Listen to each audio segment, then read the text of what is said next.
Good morning, everybody. It's Doc. Today is Wednesday, June 3rd. And having spent the last 2 days at the ballet studying Igor Stravinsky's Petrushka, we're going to go to the opera for the next 2 days. I thought I'd give you sort of a little break from the concert, the normal concert repertoire, the symphonies and everything like that. So we're headed to the opera. But before we go to the opera, just a few quick announcements. Tomorrow, Thursday, June 4th, I will be at school from 9 to 3, and you are invited to please come by and drop off music, instruments that you no longer need, and even pick up music. Instruments primarily, for perhaps marching band practice or anything else that you need.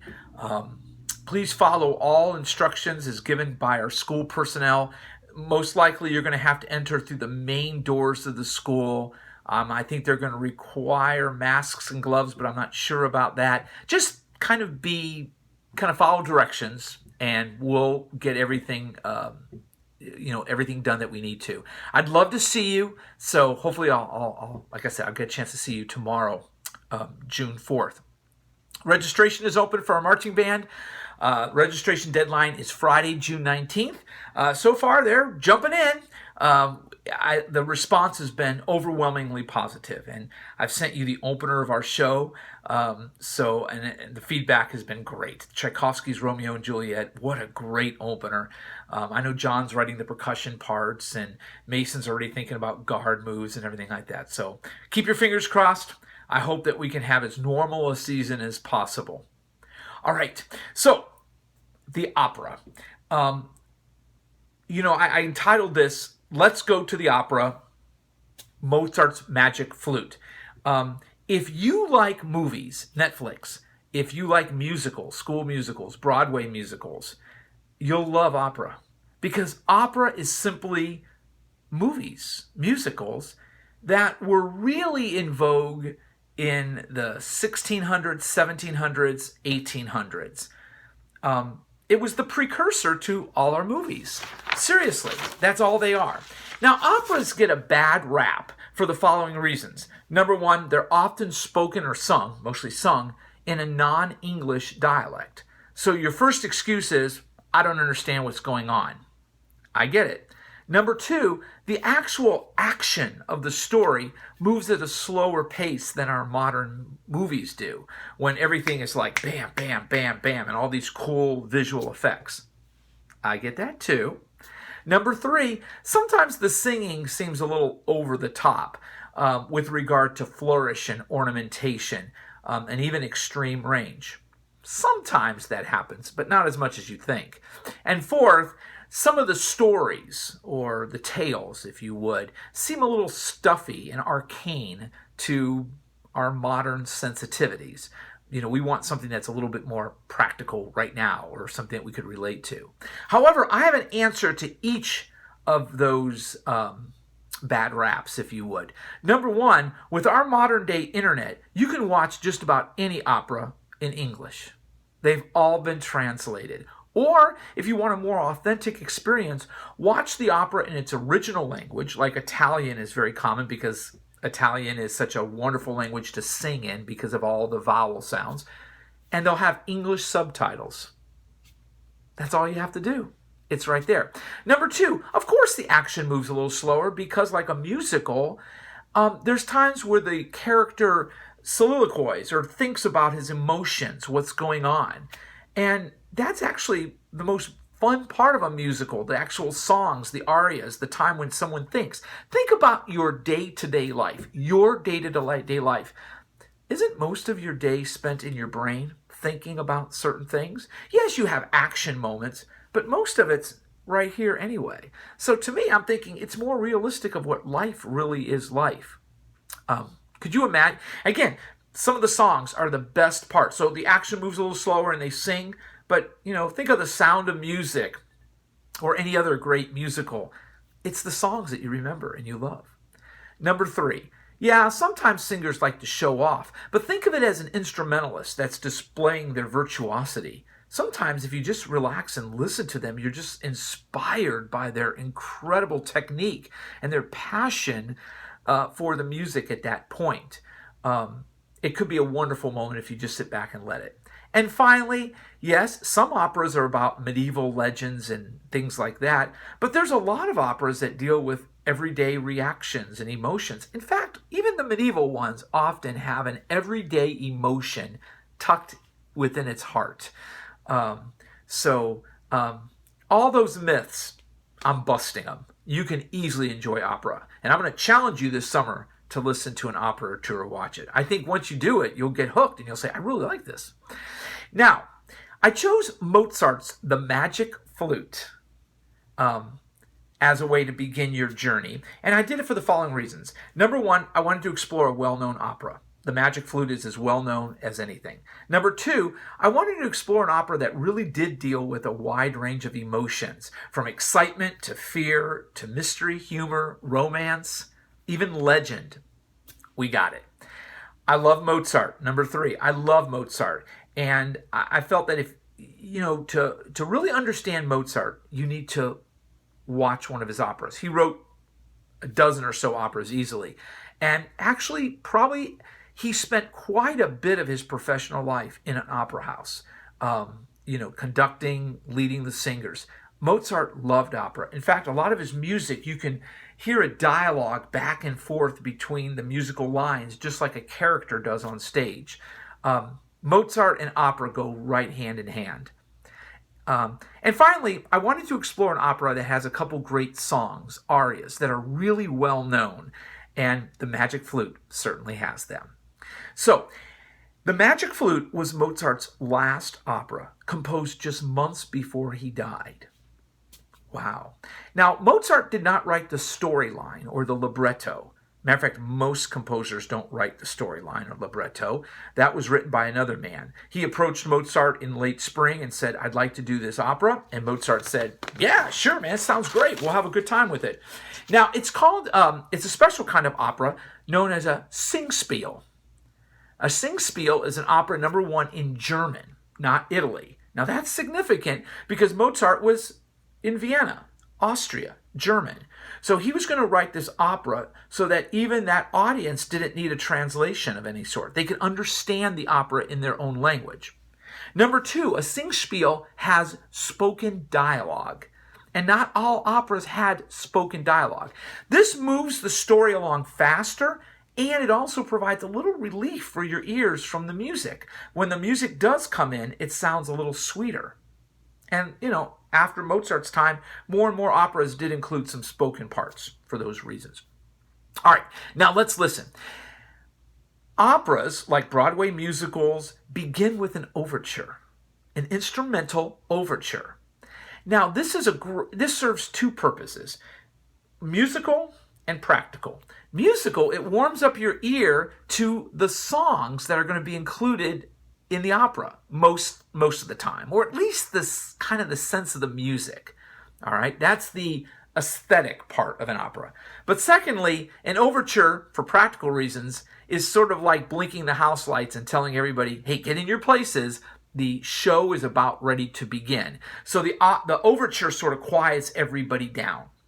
Now, overtures are often written after a composer writes the opera, because the composer writes the opera and then he goes, ooh, I like these tunes. I'm going to select these tunes and put them in an overture. In fact, fun fact, a lot for composers like Mozart or Rossini, who were incredibly fast writers, sometimes they would write the overture the morning of the performance. They would quickly scribble out the overture and they would hand it to copyists who would copy out each individual part, and then the players would literally sight read the overture on the first performance. And these players were used to sight reading, so it wasn't that big of a deal. So they would sight read the overture, and away we go with the opera. One more thing. Often the overtures are the most memorable parts of operas. In fact, when the actual opera, if it failed, sometimes the overtures stay because they're instrumental compositions with such great tunes. And a lot of them are written in like sonata form. Truly, an exposition, maybe a little development or just a transitional phrase, and then a recap of those themes. And the Magic Flute is like that, where you have a few themes at the beginning, and there's really no big development. Well, actually, no, I'm sorry. In this one, there is a development, and then you have a recap. It's amazing. They're completely like a movement of a symphony. Pretty amazing stuff. Let's listen. Let's jump right into the Magic Flute, and we're going to start with the overture.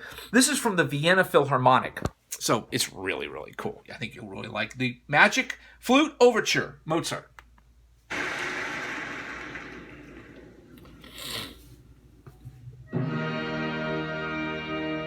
E flat major. C minor. Back to E flat, though it's over a G. It grabs your attention, doesn't it? Now it's kind of mysterious. After that grand beginning, it's a little bit more mysterious. So you're starting to feel like this is just an introduction, and you're correct. This overture has an introduction. There's a mood of mystery to this, doesn't there?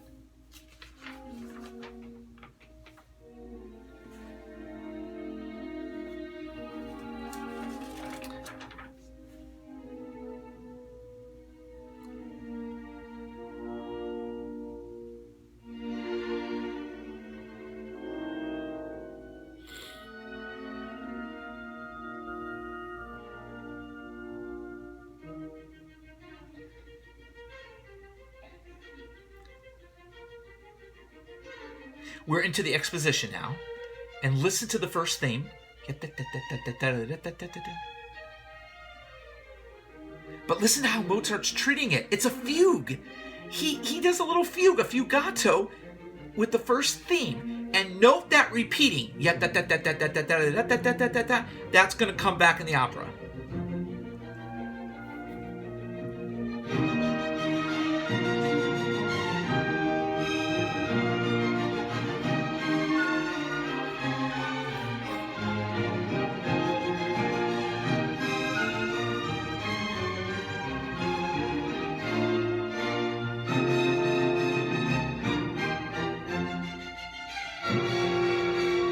Diminished chord.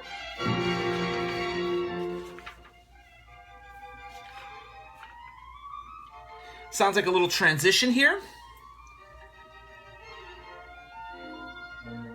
Okay, now we're into the second theme, the B theme. Boy, that didn't last long.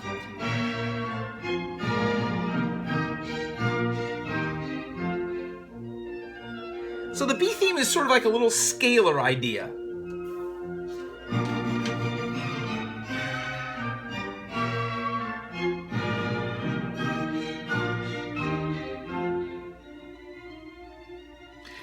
Probably a closing theme here.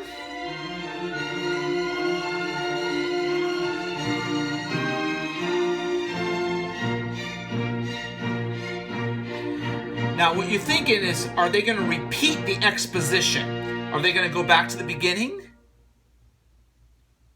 Okay, boy, that does sound like the beginning, doesn't it?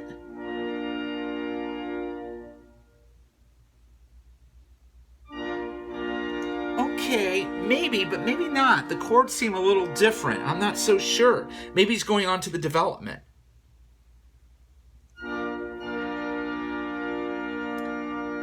Okay, this seems very different than the introduction of instrument.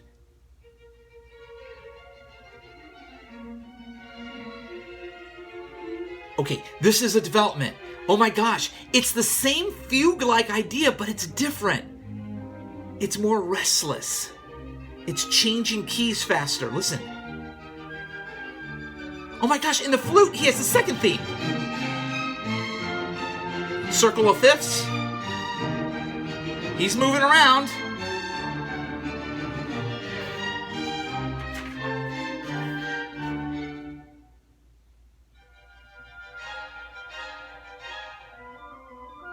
Oh, that's cool. He's doing theme A as a statement and theme B as an answer.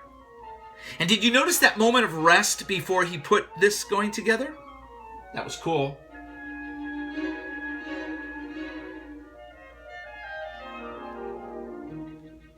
Okay, we're back. Wait, maybe we're not back. I think that was a false return. It was a false return. That wasn't the recap. Haha, Mozart. There's the return. He even fooled us with a false recap. That sneaky Mozart. Oh my gosh. And the rest of the overture, you could guess, is just kind of a recap of that theme. So, oh my gosh, even in the overture, which some composers just knocked off, Mozart actually put really a lot of drama. He had a first theme that was separated like a fugue, like different voices enter, like they're entering a room with the same idea. Okay, think of our band coming into the band room, each playing a part of a pep tune or something like that, or the same pep tune. And then the B theme, which is kind of a little short little idea, but then in the development, he marries the two together. And this grand introduction. And then I love it in development, he comes in and you're thinking, okay, it's going to recap right now. No, it's false.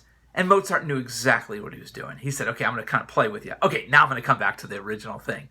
It's so cool. All right, so there we go. That's the overture. Now we're ready to give you the opera. Now you need a quick synopsis of the story. Every musical or opera has a story. And so this is the real quick Reader's Digest condensed version story of the Magic Flute. Once upon a time, there was a young man, a prince, right, who was sent on a mission to rescue the daughter of a queen. The queen was the queen of the night. And the queen of the night told the prince, and his name is Tamino. The queen said, Tamino, I want you to rescue my daughter, Pamina, from this evil priestess. This priest, this guy named Sarastro. All right? And if you do that, I'll let you marry her. Cool. And she was really pretty, too. So Tamino said, I'm in. So Tamino goes and hunts for Sarastro, his castle, and he wants to, save the princess, Pamina.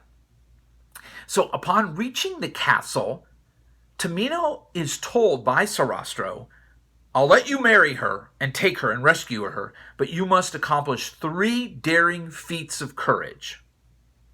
So Tamino says, okay, I'm in. Let's go. Now, what Sarastro may or may not have known was that the Queen of the Night gave Tamino a magic flute to play to guide him through anything of danger that might happen to him.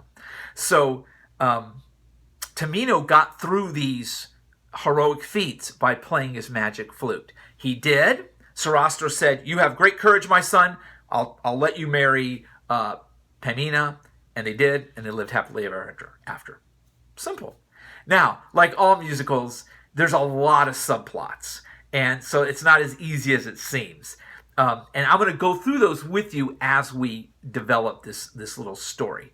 Okay, so I want to show you something really quick. Up here, I put down here the Magic Flute, Mozart, 1756 to 91. Magic Flute was written 91, his last year of life. There are 3 parts to most operas. Aria, A-R-I-A, are the songs in an opera. Those are what everybody loves, the songs.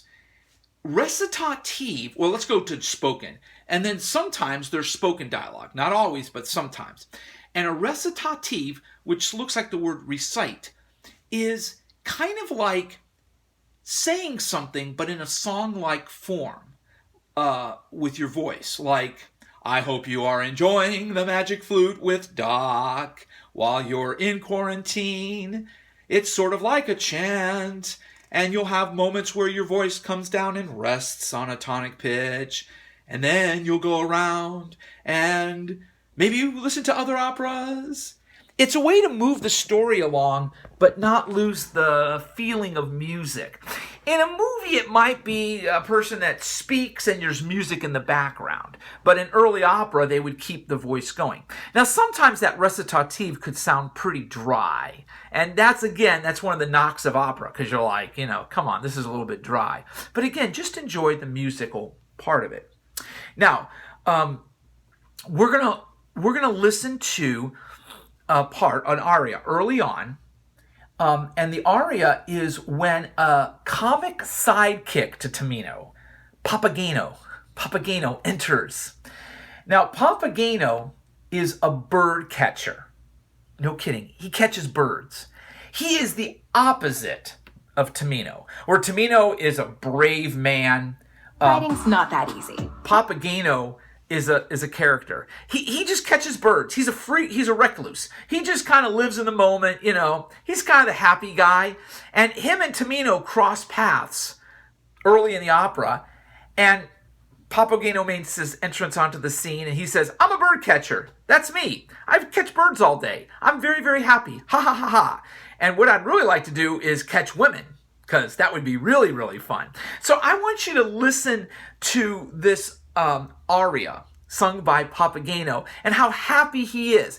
Now, I put an English translation in your little guide packet that is roughly, remember this was all written in German, that's roughly telling you what's going on. It doesn't even totally correspond to the English mentioned here, but it's pretty close. This sentence so you get the is idea grammatically of what's correct. kind of going on here. But it's So let me get you into this, let's see, 1451 around, okay. So here is Papageno's entrance. I'm a bird catcher. There's Tamino on stage. Is it a dream that I am still alive? That's Tamino. Did some mightier power rescue me? What? The cruel serpent lies dead at my feet.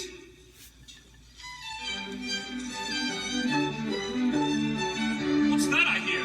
Here he comes. The comic sidekick. Where am I? What strange place is this?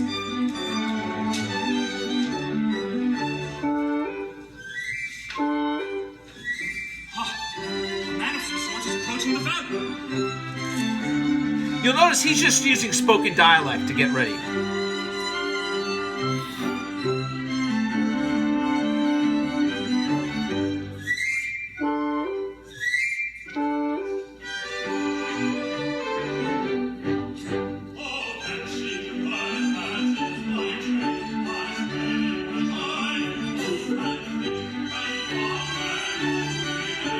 I'm a bird catcher, that's me. I'm always cheerful. Hip hip hooray.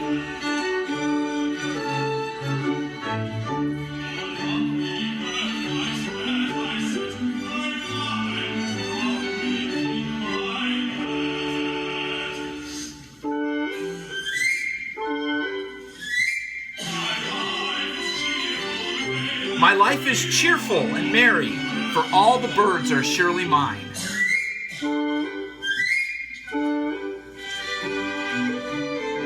Here he comes. Oh, catching birds, that is my trade. I spend my life in grove and glade, and young and old in every place, are always glad to see my face.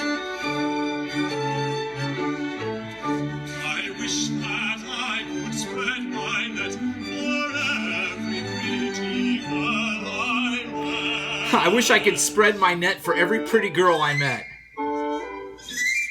I'd cage them all, they'd not go free, till all the girls belonged to me. He even has a little flute. Isn't that clever how Mozart did that? When every girl belongs to me, I'll sell them all and rich I'll be. With sugar plums I'll line my nest, to please a girl that I like best. And if she'll kiss me tenderly, I'll ask her if she'll marry me.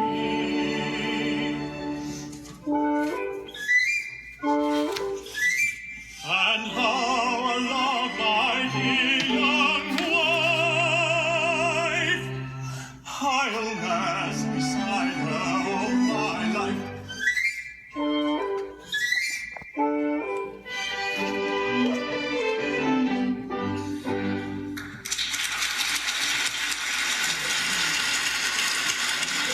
And like an opera, usually the or like a musical, the audience will applaud after the arias. So you can see Mozart's music is charmingly light. He even puts an interjection that Papageno has a little pipe or flute too. That's very clever. And how he marries the music to do that da-da-da-da, that little scale thing. It's just delightful Mozart music, right?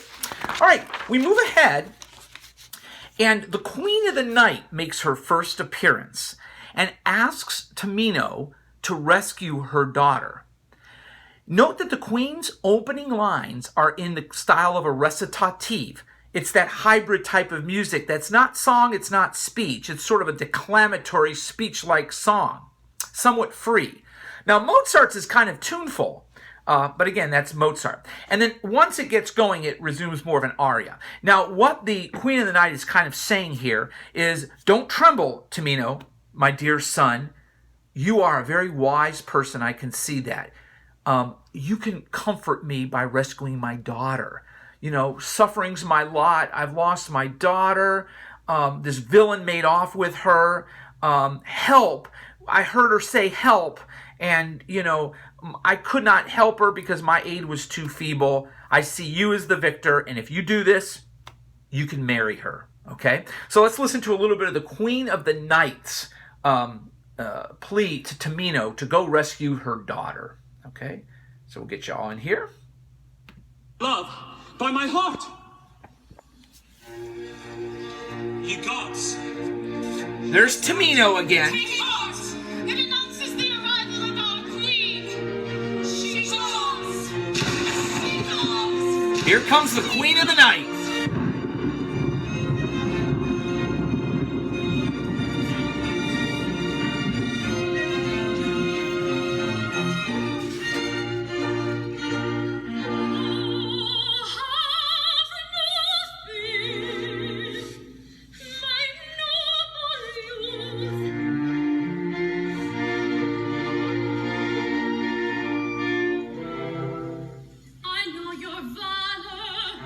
This is recitative. See, he's just putting simple chords in, and she kind of talks, sings. She goes, I know your valor. I know you're a good kid. A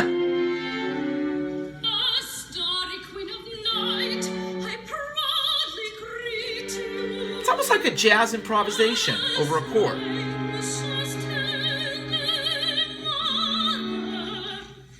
I entreat you.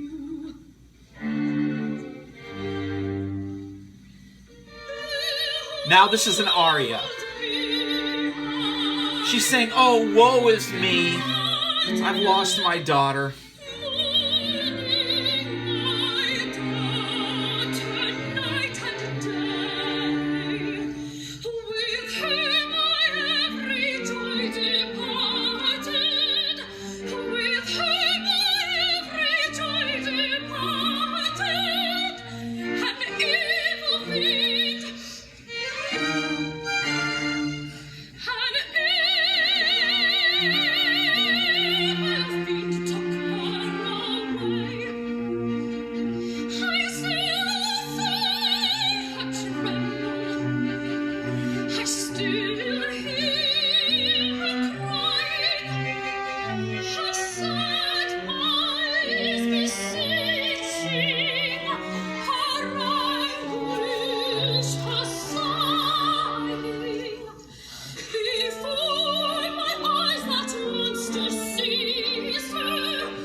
Okay, give you a taste of that. You know, if you understand that an instrumental or a singer like her is like an instrumentalist, what I really admire is the passion behind every phrase she sings. She knows exactly what that phrase's intention is. How often as musicians do we do that in our own music? That when we play something on our instrument, we actually have a statement behind it. We can learn by singers and their support and the way, their beauty of their sound and their power of their vocal cords. It's really quite tremendous. So again, it's kind of like, it's not a bad rap. Remember, singers are the most natural wind instrument players there are. Your wind instrument is your vocal cords. All right, and finally, one last little cue here. We'll pick up the action as Papageno, that's that comic sidekick, finds Pamino. He finds the daughter before Tamino. He finds her in captivity in Sarastro's castle. Now, Pagano,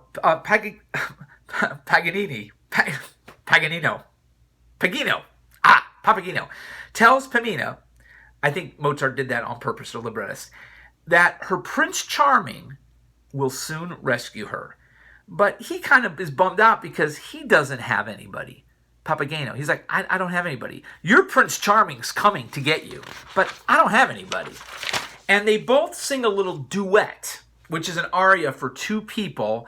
And really what they're doing is they're expressing the joy of love, of finding someone to love.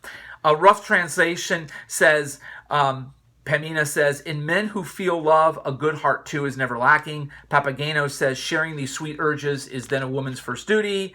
And they say, we want to enjoy love. It is through love alone that we live. So that's the kind of the idea here. So let me pick you up into this duet a little bit between Papageno and Pamina. From time to time, when we'd enjoy some agreeable company. See, they're speaking now. Patience, friend. Heaven will care for you too, and send you a girlfriend even before you expect it. Now they're going to sing a duet. If only heaven would send her soon. The man who feels love's sweet emotion is sure to have a tender heart. To know and share his warm devotion, oh, that must be the woman's part. These tender joys of love alone will lift my love, my love alone. Will lift my love alone. You can see Pamina is in shackles. She's in captivity, and Papageno has found her, and they're singing about this. So anyway, it's beautiful. Also, as an instrumentalist, many of you do vibrato, and you could copy vocal vibrato as you play. Again, that's wonderful. Another thing is and you can get these on their public domain, you find the arias. You can play the aria on your instrument. Again, it's just a song. People love this. They get piano arrangements of these arias and play them in their homes all the time. All right. Act 1, there's 2 acts. Act 1 concludes where Papageno and Tamina, Tamino, are captured also by Sarastro. So at the end of Act 1, all of them are captives in Sarastro's castle. And Act 2 will explain how they get out of it. And that's what we'll do for tomorrow, show you how it ends. And I'll tell you what, tomorrow, the arias are even more famous, by far. These weren't the real famous ones. Mozart saves the real famous arias for Act 2. And all of them are smash hits that every opera goer knows. And I know you'll probably recognize them too. So stay tuned tomorrow as we finish the Magic Flute with these wonderful arias and a cute little story. I put the link down there by Loyola University, which is in English, that you don't need the translation, but I also put a link for a more professional recording. It's in German, but there's English subtitles by the Vienna Opera, which is really special. The only problem with that Vienna Opera recording is somewhere in the second act, the subtitles go away. But you don't have to worry, because you can actually look up the libretto. You can look up the translation, and what I did was I just ran it off so I could follow along no matter what happened. I kind of watched it that way because it was really, I just wanted to hear the original German. I wanted to hear how Mozart, but again, it's just the beautifulness of Mozart's music, how he marries it with the voices, that's Mozart does. He's so good with his voices, even in instrumental compositions.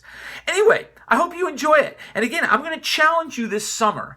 I want you to listen to some operas. And tomorrow I'm going to give you a list of them that you can go through. Again, if you like Netflix and movies, watch an opera in English. I think you'll be amazed at the beautiful music. And it makes you a better musician, and just enhances your enjoyment of life, because there's so many great operas out there. All right, more tomorrow. Take care, everybody.